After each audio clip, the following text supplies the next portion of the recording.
সমাজে এই যে ইফটিজিং হয়, আপনার বোনের বয়সী একটা মেয়েকে কিছু বকাটে টিটকারি করে, এই বলে সেই বলে, নোংরা কথা বলে, রাস্তায় দেখেও আপনি পাশ দিয়ে না দেখার মতো চলে যান কেন? আপনি দাঁড়ান না কেন? আপনি দাঁড়ালেই তো থেমে যাবে, কারণ সত্যের যে শক্তি তার সামনে মিথ্যা মুখ থুবড়ে পড়ে।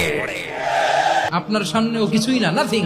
আপনি দাঁড়ান, ওকে প্রশ্ন করেন যে আমার বোনকে তুমি ডিস্টার্ব করো কেন? আপনাকে দেখে আরো 5 জন দাঁড়াবে, 5 জনকে দেখে আরো 10 জন দাঁড়াবে।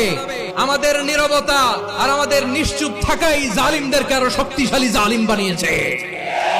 টেন্ডারবাজি, চাঁদাবাজি, দুর্নীতি, অপরাধ, দখলদারিত্ব, মজুদদারি, এগুলো সবকিছু একসাথে প্রতিরোধ করতে হবে, ঠিক কিনা বলেন? এই যে নতুন বাংলাদেশের এক সুযোগ এসেছে, আর জীবনে হয়তো আসবে। আসুন দেশটাকে আমরা সাজাই, আসুন আমরা এক দল আরেক দলকে নিশ্চিহ্ন করার যে রাজনীতি, এটা বন্ধ করি।